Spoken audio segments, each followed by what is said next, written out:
Dawes.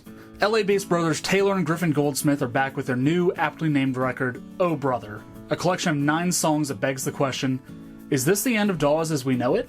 I've been a fan of Dawes for over a decade, and they're one of those bands that I've seen an unseemly number of times. The group formed in LA as an offshoot of Simon Dawes, which was a collaboration between Taylor Goldsmith, Wiley Gelber, and Blake Mills, that had minor success before Mills left to pursue a solo career. Taylor's younger brother Griffin joined the band, and the group broke out thanks to the success of their song When My Time Comes. They sort of occupy the more folk rock and indie rock edge of Americana, drawing inspiration from Jackson Browne, The Grateful Dead, Joni Mitchell, and many others. Their style harkens back to the Laurel Canyon sound, and some could even argue that they are torchbearers for that scene. The group has put out 9 records to this point, and with each one has reinvented themselves to a certain extent. Whether that's a result of shifting influences, members coming and going from the band, or just wanting to pursue different methods and modes of making music. Sometimes this reinvention is subtle, sometimes it's very dramatic. I started listening to Dawes during the All Your Favorite Bands era, and I was definitely taken aback a little bit when the much more experimental We're All Gonna Die came out a couple years later. Ironically though, that actually ended up becoming one of my favorite records of theirs. Coming out of their 8th record, The Misadventures of Doomscroller, which was an exploration into jam band territory set against the backdrop of the pandemic, technological advancement, and political turmoil in the US, I was very curious where they were going next.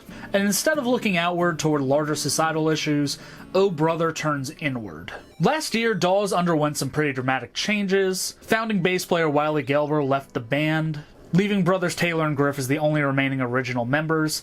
And then longtime keyboard player Lee Pardini, who is a full-fledged member of the band and had been with them for over 8 years at that point, suddenly announced at the end of 2023 that he would be leaving to join Chris Stapleton's touring band.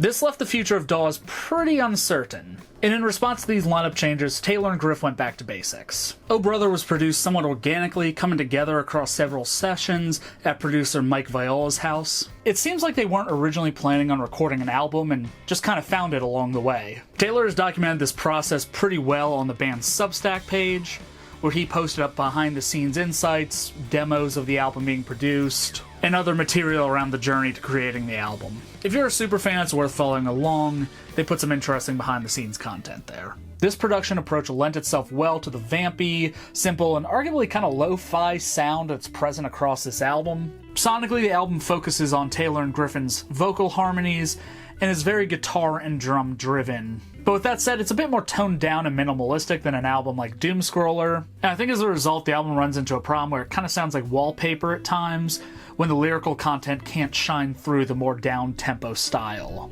That said, I think where it becomes very interesting is where we start to look at how the uncertainty of the band's future shaped the writing on the record. Front Row Seat has a strange sense of finality to it for a song so early on the record, with the takeaway seeming to be, we're lucky we even got this far. If it's going down, how about we just enjoy it?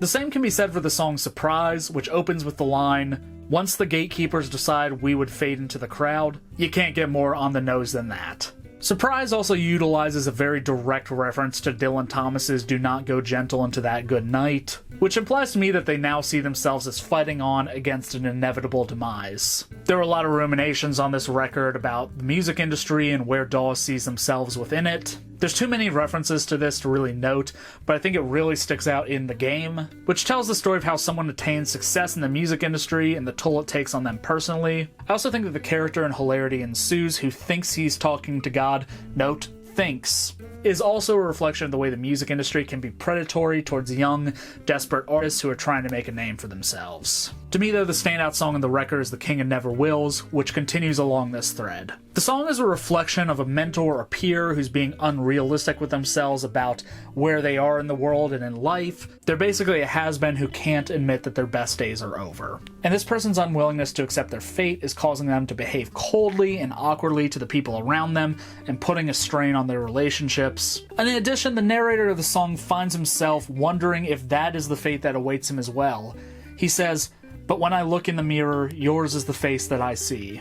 I love these kind of introspective and self-critical types of songs. I just find them so interesting. Like a lot of fans since this release, I'm deeply curious about who this song is about, because it definitely seems to be directed at a real person. At minimum, I think it's inspired by someone. I've heard a lot of people suggest that it could be directed at former Dawes keyboardist Lee Pardini, but I don't think that's the case, and I've got a couple reasons why. Number one, they've stated that they are on good terms, and I really have no reason to believe that they aren't. The worst thing I've heard is a secondhand account from a fan who said that Griff suggested to them that they wish they had had more notice when he left, but that's really not a damning statement. Two, Taylor does not strike me as being that petty to write a song like this simply because someone left his band, especially at this point in Taylor's life. I mean, have we not heard Crack the Case? 3, there are a lot of specific lines that suggest this person is a singer-songwriter, and a highly influential one at that.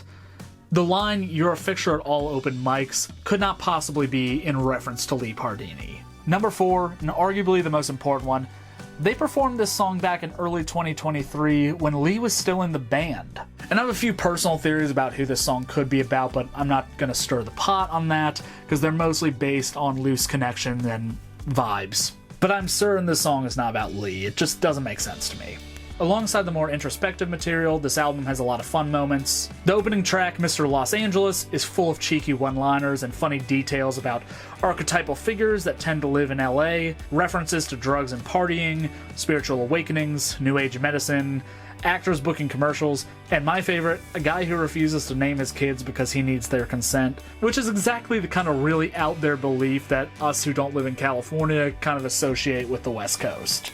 I think this song also suggests that this way of living takes a toll on you. I think the brazen, in-your-face screams that Taylor and Griff make throughout this song are kind of representative of a slip into mental illness or psychosis as a result of this lifestyle. House Parties is also a pretty fun track where Taylor rejects tourist traps in favor of, well, house parties and local bands, the kind of things that you're never going to see on the main strip whenever you're traveling.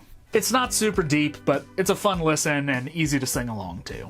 The record loses me though on some songs that try to be profound. There are some observations on this album that are more surface level than Taylor's normal standard of work, to the point at times it kind of can feel like pseudo-intellectualism. As a songwriter, Taylor is capable of reflecting some pretty profound ideas in his writing. I can't tell you how blown away I was the first time I heard the song I Can't Think About It Now, and heard that line, "like sending men up to the moon just for the landing, displaying power we don't know how to use." I mean, that line still, I'm just like, that's an all-timer to me. And there are points on this album where he gets genuinely deep. I mean, King of Never Wills, I think, is a great example of that. However, there are a few songs that I don't think quite stick the landing. I feel this way about The Game, which examines the singer-songwriter archetype. I think there's some depth to the verses, even if they follow kind of a path that we're used to and everyone's familiar with singer-songwriters. But it's when it gets to that kind of like grind set refrain that's losers only think about the winners only think about the game. I know Taylor is known for writing songs that kind of take idioms, adages, turns of phrases, whatever,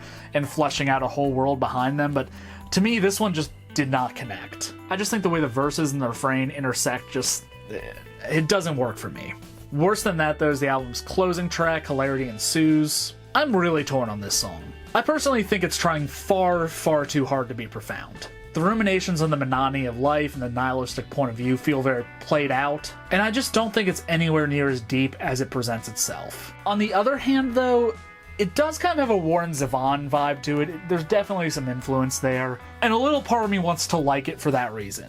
Personally, though, that's not enough for me to give the song a pass. I just don't like it. With all the musings on the music industry, has-beens, and endings, I found myself wondering, is this the end of Dawes as we know it? I want to be clear, I don't think the band is over. I don't think there would be a record if the band was over, let alone a tour following this. In the face of half of their band leaving, Taylor and Griff still chose to make a new album, which is not something a quitter would do. Not to mention, Taylor has a pretty good reason to come off the road considering him and Mandy just had their third child, and yet he still chose to pursue the music. It's evident that the hard knocks on the group have taken their toll over the past few years, and they are feeling a lot of pain and uncertainty. In the light of that, this record reads as an effort to rebuild from square one, back to being just the brothers. That's a really strong foundation to restart the band on. My favorite moment of Dawes shows are when they take the band back in the middle and let some acoustic numbers shine, where it's usually just Taylor, Griff, and sometimes, well, it used to be Lee coming out to sing. I haven't been to a Dawes show in a while. That feeling was magical. And I think there's something there if they want to rebuild with that as the basis. It's not a perfect record, there are some weak points, and I wouldn't rank it as high as a lot of other Dawes albums that I like. Overall, though, it's a good effort for the renewed band, with some introspection and some fun moments. It has its flaws, but it's certainly not a bad record. And it could be the start of something new. In any event, though, we'll all have to keep a close eye on the future of Dawes. What do you think Dawes has in store in the future? What do you think about this record? Let me know in the comments below. This is my first album review I've done for YouTube, so if you like this, leave a comment and let me know, and maybe I'll do more. We'll see. I'm Brent Funkhauser from Red Moon Media. Thanks for watching.